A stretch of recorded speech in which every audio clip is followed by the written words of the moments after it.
morning, students. Today you open your book, page number 113. Today's lesson name, Mahila ki Sahas Katha, meaning this bravery of woman. ಇದೆಲ್ಲ वोमनಗಳದ್ದು गाथे. इस लेख द्वारा छात्र ये जानकारी प्राप्त कर सकते हैं कि महिलाएं भी साहस प्रदर्शन में पुरुषों से कुछ कम नहीं है.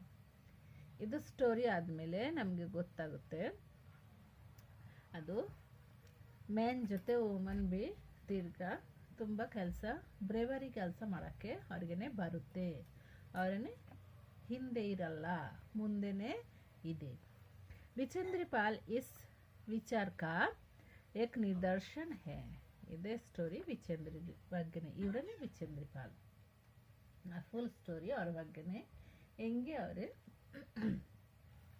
ನಮಗೆ ಆ ಥರ ಇನ್ಸ್ಪಿರೇಷನ್ ಕೊಡ್ತಾರೆ. ऐसी महिलाओं से प्रेरणा पाकर छात्र साहसी भाव अपना सकते हैं. ಇದೇ ಥರ ಸ್ಟೋರಿ ಓದಾದ್ಮೇಲೆ ನಮಗೆ ಸ್ವಲ್ಪ ಇನ್ಸ್ಪಿರೇಷನ್ ಸಿಗುತ್ತೆ. पहली महिला एवरेस्ट विजेता विचेंद्री पाल की एवरेस्ट की चोटी पर चढ़ने वाली पहली भारतीय महिला होने का गौरव प्राप्त है. ಇದಕ್ಕಿಂತ ಮುಂದೆ ತುಂಬ ಜನ ಎವರೆಸ್ಟ್ ಮೇಲೆ ಹೋಗಿದ್ದು, ಅವರೇ ಎಲ್ಲ ಮ್ಯಾನ್ ಇತ್ತು, ವುಮೆನ್ ಇರಲಿಲ್ಲ. ಇದು ಫಸ್ಟ್ ವುಮೆನ್ ಅದು ಎವರೆಸ್ಟ್ ಮೇಲೆ ಹೋಗಿದ್ದು ಇವರೇ ವಿಚೇಂದ್ರಿ ಪಾಲ್. ಅದಕ್ಕೆ ಎಲ್ಲರೂ ಅವ್ರಿಗೆ ರೆಸ್ಪೆಕ್ಟ್ ಕೊಡೋದು. विचेंद्री का जन्म एक साधारण भारतीय परिवार में हुआ था. इवाग और फैमिली बैकग्राउंड ಹೆಂಗೆ ಇತ್ತು, ಫುಲ್ ಮಿಡಲ್ ಕ್ಲಾಸ್ ಫ್ಯಾಮಿಲಿಯಲ್ಲಿ ಅವರು ಹುಟ್ಟಿದ್ದು. ಪಿತಾ ಅಪ್ಪದು ಹೆಸರು ಕಿಶನ್ ಪಾಲ್ ಸಿಂಗ್ और माँ हंसादेवी नेगी. अम्मा ಹೆಸರು हंसादेवी नेगी. की 5 संतानों में विचेंद्री तीसरी संतान है. ಅವ್ರದ್ದು 5 ಮೆಂಬರ್ ಇತ್ತು. ಅವ್ರ ಅಣ್ಣ ತಂಗಿ ಎಲ್ಲರ ಜೊತೆ 5 ಮೆಂಬರ್ ಇತ್ತು. ಇದು 3rd ನಂಬರಲ್ಲಿ ಇತ್ತು. ಅವ್ರ ಮುಂದೆ 2 ಜನ ಇತ್ತು, ಹಿಂದೆ 2 ಜನ ಇತ್ತು. विचेंद्री के बड़े भाई को पहाड़ों पर जाना अच्छा लगता था. ಅವ್ರ ಅಣ್ಣಗೆ ತುಂಬ ಇಷ್ಟ ಇತ್ತು माउंटेन क्लाइंबिंग ಮಾಡೋಕ್ಕೆ. भाई को देखकर उन्होंने निश्चय कर लिया कि वे भी वही करेंगी जो उनका भाई करते हैं. ಅವ್ರ ಅಣ್ಣ ಆ ಥರ ಕೆಲಸ ಮಾಡ್ತಾಯಿದ್ರು ಅಂದರೆ ಅವ್ರಿಗೇನೆ ಅದು ನೋಡಿಕೊಂಡು ಇನ್ಸ್ಪಿರೇಷನ್ ಸಿಕ್ಕಿದ್ದು, ಇಷ್ಟ ಆಯಿತು. ಅವರೇನೆ ಫುಲ್ ಪ್ರಾಮಿಸ್ ಮಾಡಿದ್ದು, ಅವ್ರಿಗೇನೆ ಪ್ರಾಮಿಸ್ ಮಾಡಿದ್ದು, ನಾನೇ ಈ ಥರ ಮೌಂಟೇನ್ ಕ್ಲೈಂಬಿಂಗ್ ಮಾಡಬೇಕು, ಅವ್ರಿಗಿಂತ ಜಾಸ್ತಿ ಚೆನ್ನಾಗಿ ಮಾಡಿಕೊಂಡು ಎಲ್ಲರಿಗೆ ತೋರಿಸ್ತೀನಿ. इसी जज्बे से उन्होंने पर्वतारोहण का प्रशिक्षण लेना शुरू कर दिया. ಅದು ಥಿಂಕ್ ಮಾಡಿಕೊಂಡು ಅದು ಮಾಡಲೇಬೇಕು, ಐ ಕ್ಯಾನ್ ಡೂ ಅದು ಥಿಂಕ್ ಮಾಡಿಕೊಂಡು ಅವರು ಏನು ಮಾಡಿದ್ದು, ಮೌಂಟ್ ಕ್ಲೈಂಬಿಂಗ್ ಸ್ಕೂಲಲ್ಲಿ ಜಾಯ್ನ್ ಆಗಿದ್ದು. विचेंद्री को बचपन में रोज 5 किलोमीटर पैदल चलकर स्कूल जाना पड़ता था. ಡೈಲಿ ಅವರು 5 ಕಿಲೋಮೀಟರ್ ನಡ್ಕೊಂಡು ಸ್ಕೂಲ್ ಹೋಗ್ತಾ ಇದ್ರು. ಅವರು ಹುಟ್ಟಿದ್ದು ಆ ಪ್ಲೇಸಲ್ಲಿ ನಮ್ಮ ಥರ ಪ್ಲೇನ್ ರೋಡ್ ಇರಲಿಲ್ಲ. ಅದಕ್ಕೇ ಅವ್ರಿಗೆ ಡೈಲಿ 5 किलोमीटर नड़कोंडु होगी स्कूल गे होग्ता इद्रु ಬರ್ತಾ ಇದ್ರು. बाद में पर्वतारोहण प्रशिक्षण के दौरान उनका कठोर परिश्रम बहुत काम आया. ಇದೇ ಕಷ್ಟ ಮಾಡಿದ್ದಲ್ವಾ, ಅದಕ್ಕೇ ಯಾವಾಗ ಮೌಂಟೇನ್ ಕ್ಲೈಂಬ್ ಮಾಡಿದ್ದು ಅವಾಗ ತುಂಬ ಈಸಿ ಆಯಿತು. ನಡ್ಕೊಂಡು ಅವ್ರಿಗೆ ಒಂಥರ ಅಭ್ಯಾಸ ಆಗಿಬಿಟ್ಟಿದ್ದು. ಮೌಂಟೇನ್ ಕ್ಲೈಂಬ್ ಮಾಡೋಕ್ಕೆ ಅದು ಗಾಡಿ ಇನ್ನೂ ಇಲ್ಲಿಲ್ಲ, ನಡ್ಕೊಂಡೇ ಹೋಗಬೇಕು, ಅದು ತುಂಬ ಅವ್ರಿಗೆ ಯೂಸ್ ಆಯಿತು. ಸಿಲಾಯಿ ಕಾ ಕಾಮ್ ಸಿಕ್ ಲಿಯಾ. ಮತ್ತು ಸ್ಟಿಚಿಂಗ್ ಸ್ಕೂಲಲ್ಲಿ ಹೋಗಿ ಸ್ಟಿಚಿಂಗ್ ಮಾಡೋದನ್ನು ಕಲ್ತಿದ್ದು. ಅದು ಸಿಲಾಯಿ ಕರ್ಕೆ ಪಢಾಯಿ ಕಾ ಖರ್ಚು ಜುಟನೆ ಲಗಿ. ಅಪ್ಪ ಅಮ್ಮದು ಅಷ್ಟೊಂದು ದುಡ್ಡು ಇರಲಿಲ್ಲ, ಮತ್ತು ಅವ್ರಿಗೆ ಫುಲ್ ಒಂಥರ ಪಾಸಿಟಿವಿಟಿ ಇತ್ತು, ನಾನು ಓದಬೇಕು ಅಂತ. ಅದಕ್ಕೇ ಅವ್ರದ್ದು ದುಡ್ಡು ಕಟ್ಟಬೇಕಂತ ಅವರೇ ಕೆಲಸ ಮಾಡಿಕೊಂಡು ಅವ್ರದ್ದು ಓದೋಕ್ಕೆ ಖರ್ಚೆಲ್ಲ ಕೊಡ್ತಾಯಿದ್ರು. इसी तरह उन्होंने संस्कृत में MA ಅದು MA ಓದಿದ್ದು तथा B.Ed की तक की शिक्षा प्राप्त की. ಆಮೇಲೆ B.Edನೇ ಓದಿದ್ದು. पढ़ाई के साथ साथ विचेंद्री ने पहाड़ों पर चढ़ने के अपने लक्ष्य को भी हमेशा अपने सामने रखा.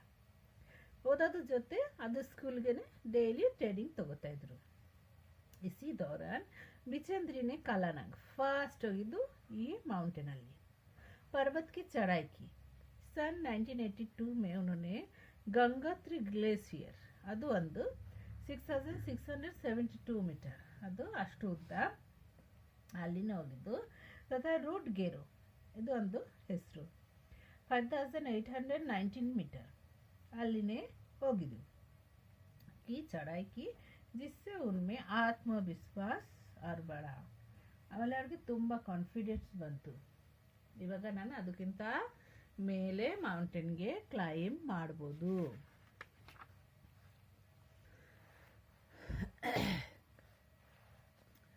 अगस्त 1983 में जब दिल्ली में हिमालय पर्वतारोहियों का सम्मेलन हुआ तब वे पहली बार तेंजिंग नोर्गे एवरेस्ट पर चढ़ने वाले पहले पुरुष. ಇವರೇ ಫಾಸ್ಟ್ ಹೋಗಿದ್ದು एवरेस्ट ಅಲ್ಲಿ माउंट एवरेस्ट ಮೇಲೆ ಫಾಸ್ಟ್ ಹೋಗಿದ್ದು. सम्मेलन हुआ तब वे पहली बार तेंजिंग नोर्गे तथा जुंके ताबी ಇದು ಸೆಕೆಂಡ್ ಔಟ್ಸೈಡ್ ಇದು ಬಿಚೇಂದ್ರಿ ಪಾಲ್ ಇಂಡಿಯನ್ದು ವುಮೆನ್ ಜುಂಕೆ ತಾಬಿ आउटसाइड वोमेन और बेरे कड़ेदु से मिली. तब उन्होंने संकल्प किया कि वे भी उनकी तरह एवरेस्ट पर पहुंचेंगी और वो दिन भी आया. ಅವರಿಗೆ ನೋಡಿಕೊಂಡು ಫುಲ್ ಕಾನ್ಫಿಡೆನ್ಸ್ ಬಂತು. ಆವಾಗ ಅವರು ಒಂದು ಓತ್ ತಗೊಂಡಿದ್ದು ನಾನೇನೆ ಎವರೆಸ್ಟ್ ಮೇಲೆ ಹೋಗಬೇಕು. जब 23 मई 1984 को एवरेस्ट पहुंचकर भारत का झंडा फहरा दिया.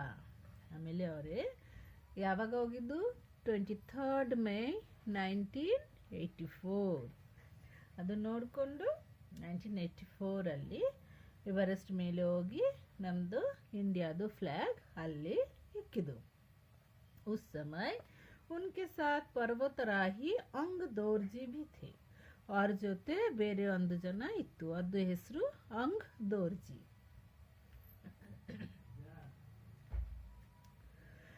भारत की इस महिला द्वारा लिखित वे इति वृत्तांत बहुत प्रेरणादायक तथा रोचक है. ಅಲ್ಲಿಂದ ಬಂದು ಅವರು ಫುಲ್ ಹಿಸ್ಟರಿ ಅವರು ಒಂದು ಬುಕ್ ತರ ಬರೆದಿದ್ದು. ಅದು ಫುಲ್ ಹಿಸ್ಟರಿ ಹೆಂಗೆ ಹೋಗಿದ್ದು ಏನು ಮಾಡಿದ್ದು ಅದೇ ಸ್ಟೋರಿ ಇವಾಗ ನಿಮಗೆ ಇಲ್ಲಿ ಬರೆದಿದೆ. इसमें उन्होंने इस बात का वर्णन किया है अदे बुक ಅಲ್ಲಿ ಅವರು ಬರೆದಿದ್ದು कि वे एवरेस्ट के शिखर पर कैसे पहुंचे ಹೆಂಗೆ ಹೋಗಿದ್ದು ಅದು ಮೇಲೆ. कर्नल खुल्लर ಒಂದು ಹೆಸರು ಅದು ಟೀಮ್ ಇತ್ತು.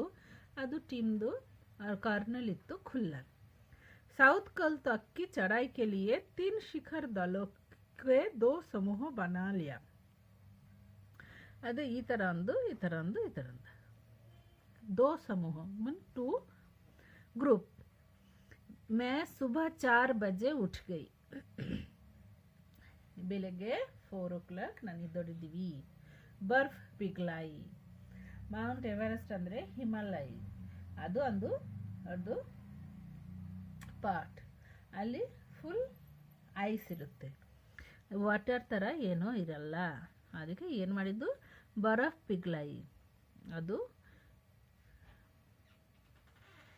ಬೆಂಕಿ ಹಾಕ್ಕೊಂಡು ಅದು ವಾಟರ್ ಮಾಡಿದ್ದು. और चाय बनाई ಆಮೇಲೆ ಟೀ ರೆಡಿ ಮಾಡಿದ್ದು. कुछ बिस्कुट और आधी चॉकलेट का हल्का नाश्ता करने के पश्चात ಏನು ತಿಂದಿದೆ ಬಿಸ್ಕುಟ್ ಮತ್ತು ಚಾಕ್ಲೇಟ್ हल्का ಅಂದರೆ ಸ್ವಲ್ಪ. पश्चात आमेले मैं लगभग 5:30 बजे अपने तंबू से निकल पड़ी. रेडी आಗೋದಕ್ಕೆ 1.5 hour ಆಯಿತು. ಆಮೇಲೆ ಟೆಂಟಿಂದ ಆಚೆ ಕಡೆ ಬಂದಿದ್ದು. अंग दर्जी ने मुझसे पूछा क्या मैं उनके साथ चलना चाहूँगी. ಆಮೇಲೆ ಅಂಗದರ್ಜಿ ಕೇಳಿದ್ದು, ನೀವು ನನ್ನ ಜೊತೆ ಬರ್ತೀರಾ? ಮುझे उन पर विश्वास था. ಅವ್ರಿಗೆ ಬಿಲೀವ್ ಆಯಿತು, ನಾನು ಅವ್ರ ಜೊತೆ ಹೋಗೋಕ್ಕೆ ರೆಡಿ ಆಗಿದ್ದೀವಿ. साथ ही साथ में अपनी आरोहण क्षमता और कर्मठता के बारे में भी आश्वस्त थी. ಅವ್ರ ಮೇಲೇನೆ ಬಿಲೀವಿತ್ತು ಮತ್ತು ನಮ್ಮ ಮೇಲೆ ನಮಗೆ ಬಿಲೀವಿತ್ತು. ಐ ಕ್ಯಾನ್ ಗೋ ಆ ಥರ ನಮ್ಮ ಮೇಲೆ ನಮ್ಮದು ಬಿಲೀವಿತ್ತು. सुबह 6:20 पर जब अंगदर्जी और मैं साउथ कोल में बाहर निकले तो दिन ऊपर चढ़ आया था. ಆಮೇಲೆ ಸೌತ್ ಕೋಲ್ ಆ ಕಡೆ ಹೋಗೋದಕ್ಕೆ ಬೆಳಗ್ಗೆ ಫುಲ್ ಸನ್ಲೈಟ್ ಬಂದಿದ್ದು. हल्की हल्की हवा चल रही थी. ಗಾಳಿ ಬರ್ತಾ ಇದ್ರು ಸ್ವಲ್ಪ ಸ್ವಲ್ಪ. और ठंड बहुत अधिक थी. ಕೋಲ್ಡ್ ತುಂಬ ಜಾಸ್ತಿ ಇತ್ತು. हमने बगैर रस्सी के ही चढ़ाई की. ಅಷ್ಟು ಟೈಮ್ ನಾವು ಏನೋ ರಸ್ಸಿ ಅಂದರೆ ರೋಪ್ ತಗೊಂಡಿಲ್ಲ. ಹಂಗೇನೆ ಅದು ಐಸ್ ಕಟ್ ಮಾಡಿಕೊಂಡು ಮೇಲೆ ಹೋಗ್ತಾ ಇದೆ. अंगदर्जी एक निश्चित गति से ऊपर चढ़ते गए. ಹಲ್ಲು ಅವರೇ ಮೇಲೆಗೆ ಹೋಗ್ತಾ ಇದ್ರು. ಸ್ಲೋ ಅವ್ರ ಮೇಲೆ ಹೋಗ್ತಾ ಇದ್ರು. मुझे भी उनके साथ चलने में कोई कठिनाई नहीं हुई. ಅವ್ರ ಜೊತೆ ಹೋಗಕ್ಕೆ ನನಗೇನೆ ಏನೋ ಕಷ್ಟ ಆಗಿಲ್ಲ. जमी हुई बर्फ की सीधी वो ढलाव चट्टाने इतनी सख्त और भूरी थी मानो शीशे की चादर बिछी है. ಅಲ್ಲಿ ಐಸ್ ಹೆಂಗೆ ಇತ್ತು, ಅದು ನೋಡಕ್ಕೆ ಹೆಂಗೆ ಇತ್ತು, ಫುಲ್ ಯಾವುದು ಗ್ಲಾಸ್ದು ಬೆಡ್ಶೀಟ್ ಅಲ್ಲಿ ಯಾರೋ ಹಾಕಿದೆ ಆ ಥರ ನೋಡಕ್ಕೆ ಇತ್ತು. ಅದೇ ಐಸ್. हमें बर्फ काटने के लिए फावड़े का इस्तेमाल करना पड़ा. ಅದು ಇನ್ಸ್ಟ್ರೂಮೆಂಟ್ ಯೂಸ್ ಮಾಡಿದ್ದೀವಿ. ಅದು ಐಸ್ ಕಟ್ ಮಾಡಿಕೊಂಡು ಅಲ್ಲಿಂದ ಮೇಲೆ ಹೋಗಕ್ಕೆ. 2 घंटे से कम समय में ही हम शिखर कैंप पर पहुंच गए. ಅಲ್ಲಿ ಸ್ವಲ್ಪ ಮೇಲೆ ಹೋಗಿ ಒಂದು ಕ್ಯಾಂಪ್ ಇತ್ತು. ಅದು 2 hours ಆದಮೇಲೆ ಅಲ್ಲಿ ಹೋಗಿ ಆ ಕ್ಯಾಂಪಲ್ಲಿ ಅವರೇ ಹೋಗ್ಬಿಟ್ಟಿದ್ದು. अंगदर्जी ने पीछे मुड़कर पूछा, क्या तुम थक गई हो? अंगदर्जी ಅವ್ರಿಗೆ ಕೇಳಿದ್ದು, ಟಯರ್ಡ್ ಆಗಿದೆಯಾ? मैंने जवाब दिया नहीं, ಇಲ್ಲ. ये सुनकर वे अधिक आश्चर्यचकित और आनंदित हुई. ಅದೇ ವರ್ಡ್ ಕೇಳಿಬಿಟ್ಟು अंगदर्जीಗೆ ತುಂಬ ಖುಷಿ ಆಯಿತು. थोड़ी चाय पीने के बाद हमने पुनः चढ़ाई शुरू कर दी. ಅಲ್ಲಿ ಸ್ವಲ್ಪ ಕುತ್ಕೊಂಡು ಟೀ ಕುಡಿದ್ಬಿಟ್ಟು ತಿರ್ಗಾ ಮೇಲೆ ಹೋಗಕ್ಕೆ ಸ್ಟಾರ್ಟ್ ಮಾಡಿದ್ದು. ಲಹಾಟು ಒಂದು ಹೆಸರು ಅವ್ರ ಜೊತೆ ಇತ್ತು. ಏಕ್ ನೈಲನ್ ಕಿ ರಸ್ಸಿ ಲಾಯಾ ಥಾ. ಇದು ಇವಾಗ ಅವರೇ ರೋಪ್ ಯೂಸ್ ಮಾಡ್ತಾ ಇದ್ರು. था इसलिए अंगदर्जी और मैं रस्सी के सहारे चढ़े, जबकि लहाटू एक हाथ से रस्सी पकड़े हुए बीच में चला. ಅಲ್ಲಿ ಇಲ್ಲಿ ನೋಡು, ಇಲ್ಲಿ ರಸ್ಸಿ ಇದೆ, ಅದರಿಂದ ಕ್ಯಾಚ್ ಮಾಡಿಕೊಂಡು ಕಾಟ್ ಮಾಡಿಕೊಂಡು ಮೇಲೆ ಹೋಗ್ತಾ ಇದ್ರು. तभी लहाटू ने गौर किया कि मैं इन ऊंचाइयों के लिए आवश्यक 4 लीटर ऑक्सीजन की अपेक्षा लगभग 2.5 लीटर ऑक्सीजन प्रति मिनट के दर से लेकर चल रही थी.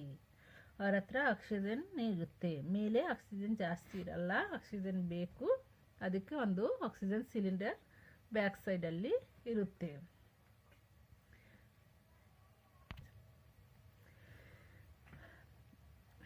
ಇಲ್ಲಿ ಜಾಸ್ತಿ ಆಕ್ಸಿಜನ್ ಅವರೇ ತಗೋತಾ ಇದ್ರು. मेरे रेगुलेटर पर जैसे ही उसने ऑक्सीजन की आपूर्ति बढ़ाई मुझे कठिन चढ़ाई आसान लगी. ಆಮೇಲೆ ಏನೋ ಲಹಾಟುಗೆ ಎಲ್ಲ ಗೊತ್ತು, ಅವರೇ ಮಾಡಿದ್ದು, ರೆಗ್ಯುಲೇಟರ್ ಸರಿ ಮಾಡಿದ್ದು. ಆವಾಗ ಆರಾಮಾಗಿ ಅವರ ಮೇಲೆ ಹೋಗಿದ್ದು. दक्षिणी शिखर के ऊपर हवा की गति बढ़ गई थी.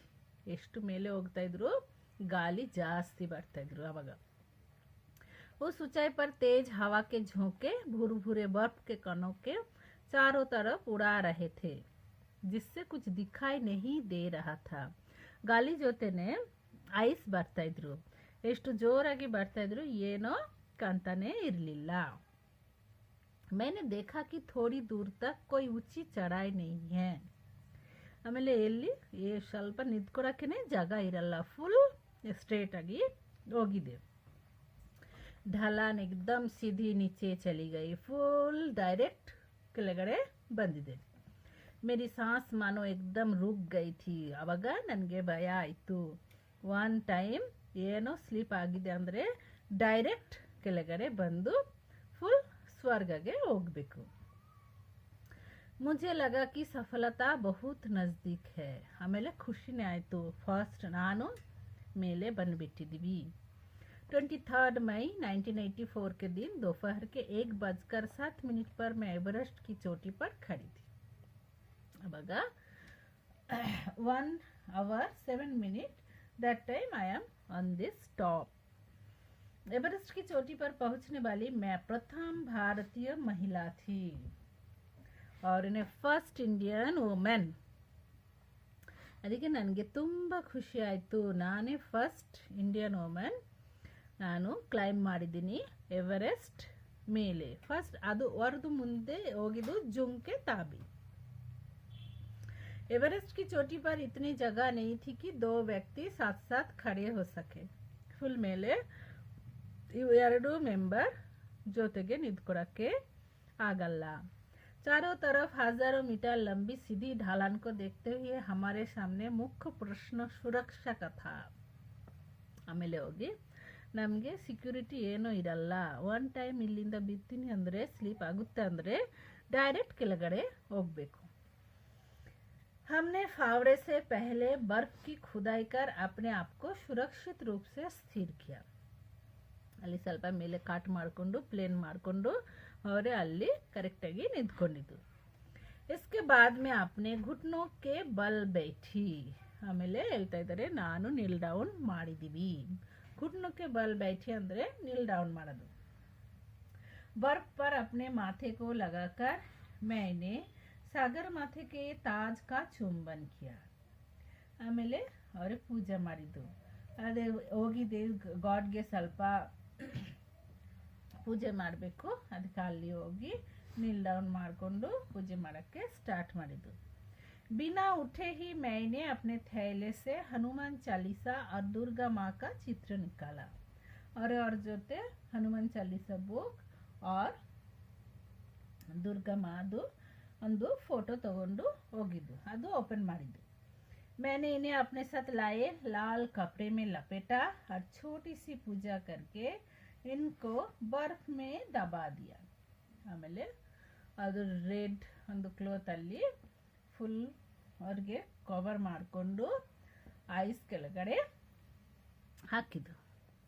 उठकर मैं अपने रज्जू नेता अंग दर्जी के प्रति आदर भाव से झुकी. ಆಮೇಲೆ ಹೇಳ್ತಾ ಇದ್ದಾರೆ ನಮಗೆ ಯಾರು ಕರ್ಕೊಂಡು ಹೋಗಿದ್ದು ನಮ್ಮದು ಲೀಡರ್, ಅವ್ರಿಗೆ ನಾನು ರೆಸ್ಪೆಕ್ಟ್ ಕೊಟ್ಟಿದ್ದೀವಿ.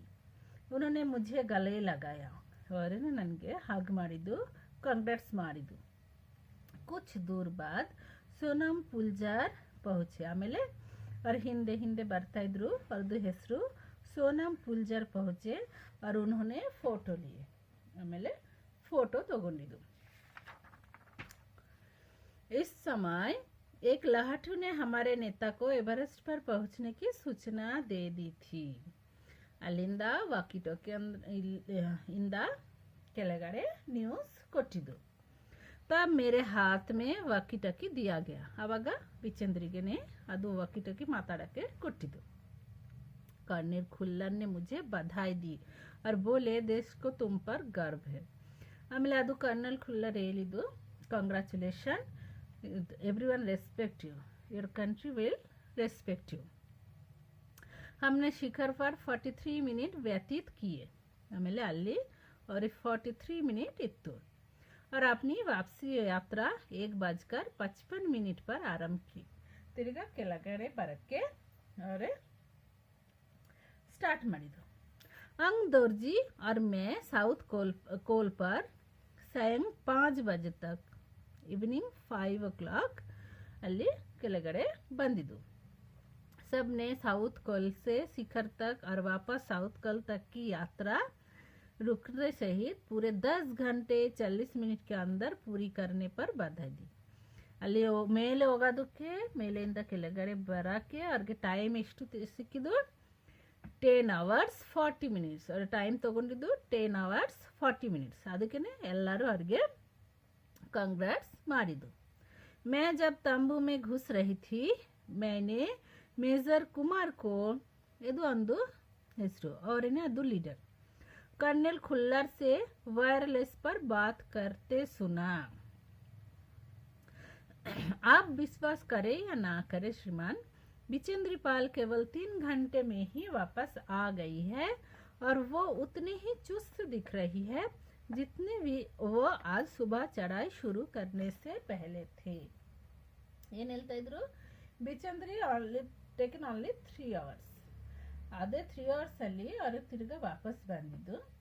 ಮತ್ತೆ ಅವ್ರಿಗೆ ಹೆಂಗೆ ಇತ್ತು ಬೆಳಗ್ಗೆ ಅಷ್ಟು ಇವಾಗನೇ ಇದು ಏನು ಅವ್ರಿಗೆ ಟಯರ್ಡ್ನೆಸ್ ಇರಲ್ಲ, ಏನೋ ಅವ್ರ ಫೇಸಲ್ಲಿ ಏನೋ ಟಯರ್ಡ್ನೆಸ್ ಇಲ್ಲ.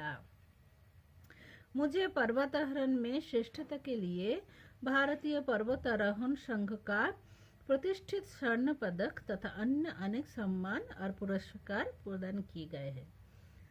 ತುಂಬ ಪ್ರೈಸ್ ಅವ್ರಿಗೆ ಕೊಟ್ಟಿದ್ದು.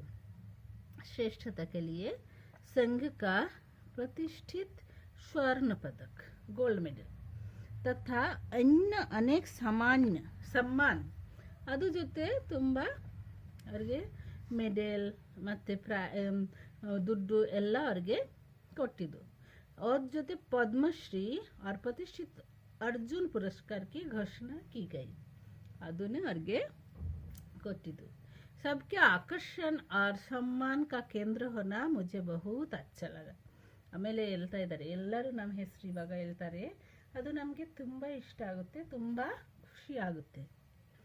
इस तरह बिचेंद्री को एवरेस्ट पर पहुंचने वाली पहली भारतीय महिला होने का गौरव प्राप्त हुआ. ತುಂಬ ಹಾರ್ಡ್ ವರ್ಕ್ ಮಾಡಿದ್ಮೇಲೆ ಅವ್ರಿಗೆ ಈ ಥರ ರೆಸ್ಪೆಕ್ಟ್ ಫುಲ್ ಇಂಡಿಯನ್ ಕೊಟ್ಟಿದ್ದು. ಬಿಚೇಂದ್ರಿ ಪಾಲ್ ದ್ವಾರ ಲಿಖಿತ ಎವರೆಸ್ಟ್ ಮೇರಿ ಶಿಖರ್ ಹತ್ರ, ಇದು ಬುಕ್ಕಿಂದ ನಿಮ್ಮದು ಇದು ಸ್ಟೋರಿ ಸ್ವಲ್ಪನೇ ಕೊಟ್ಟಿದ್ದು. ಪಾಠ का आशय, इस पाठ से बच्चे साहस गुण ಏನೇನು ಕಲಿಬೇಕು, साहस गुण, ब्रेवरी, दृढ़ निश्चय, फुल ओथ, अथक परिश्रम, हार्ड वर्क, मुसीबतों का सामना करना, डिफिकल्ट ಟೈಮಲ್ಲಿ ಹೆಂಗೆ ಅದು ಡಿಫಿಕಲ್ಟೀಸ್ ಬಿಟ್ಬಿಟ್ಟು ಮುಂದೆ ಹೋಗಬೇಕು, ಅದು ಇತ್ಯಾದಿ ಆದರ್ಶ ಗುಣ सीख सकते हैं. ಈ ಥರ ನೀವು ಲರ್ನ್ ಮಾಡಬೇಕು. इसके साथ हिमालय की ऊंची चोटियों की जानकारी भी प्राप्त करते हैं. ಅದು ಜೊತೆ ಹಿಮಾಲಯ ಹೆಂಗೆ ಇರುತ್ತೆ, ಅದು ಹೆಂಗೆ ಇದೆ, ಏನು ಕಷ್ಟ ಇರುತ್ತೆ, ಏನೇನು ಅದನ್ನು ನಿಮಗೆ ಗೊತ್ತಾಗುತ್ತೆ. ये पाठ सिद्ध करता है कि मेहनत का फल अच्छा होता है. ಅದೇ ಹಾರ್ಡ್ ವರ್ಕ್ ಮಾಡ್ತೀರಾ ಅಂದರೆ ನಿಮಗೆ ಏನೋ ಸಕ್ಸಸ್ ಸಿಗುತ್ತೆ. ಸೊ ಇವಾಗ ನಿಮ್ಮದು ವರ್ಕ್ ಇದೆ, ಹಾರ್ಡ್ ವರ್ಕ್ಸ್ ಕರೆಕ್ಟಾಗಿ 5 ಟೈಮ್ ಬರಿಬೇಕು ಮತ್ತು ಲೆಸನ್ನೇ 5 times ಅಟ್ಲೀಸ್ಟ್ ಓದಬೇಕು.